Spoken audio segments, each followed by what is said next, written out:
I hate to break it to you, and I know this triggers people, but if you don't enjoy your life, it's because you don't like who you are. If you don't enjoy your life, you don't like who you are. Because you don't like your energy. And let me explain. If you were someone different, you would not be experiencing what you are. But you are experiencing what you are because of this version of you. Let me explain. Let's say you're in a job that you hate, and you hate your boss and you hate your co-workers. If you were someone different, you would not be experiencing being in that job and having that type of boss and those co-workers, because your energy would be different, which means you would attract differently. You would be experiencing something different. So this is hard for people that don't take accountability, because they always blame the external and they always blame everyone for their own misery. But if you really think about it and you just sat with yourself, you would know this information instantly. No one is making you feel any type of way. You don't wish that your boss or co-workers were different. You wish that you were different, because if you were different, you would not be the same person experiencing what you are. Therefore, you would not be experiencing what you do. So it's you that wants to change, not everyone around you.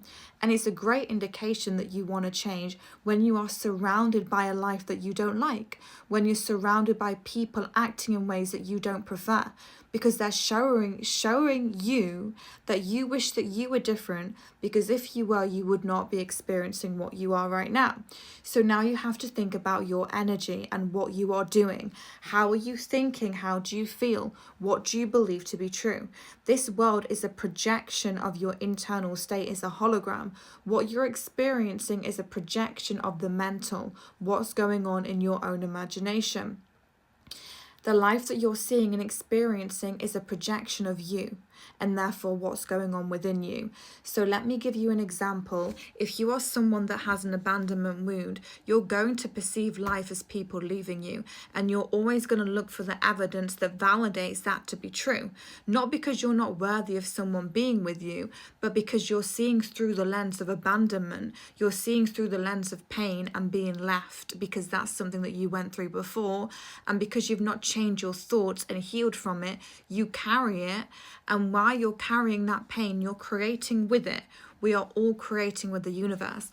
And so as long as you keep an abandoning yourself and leaving yourself out, you're always going to attract people that mirror that you are abandoning yourself, and therefore you feel abandoned, even if they're in your life, even if you communicate with them.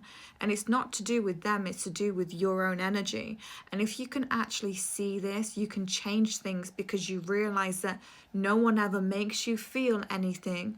You allow yourself to feel the way you do, and people can just add on to that feeling, because it was already there to begin with.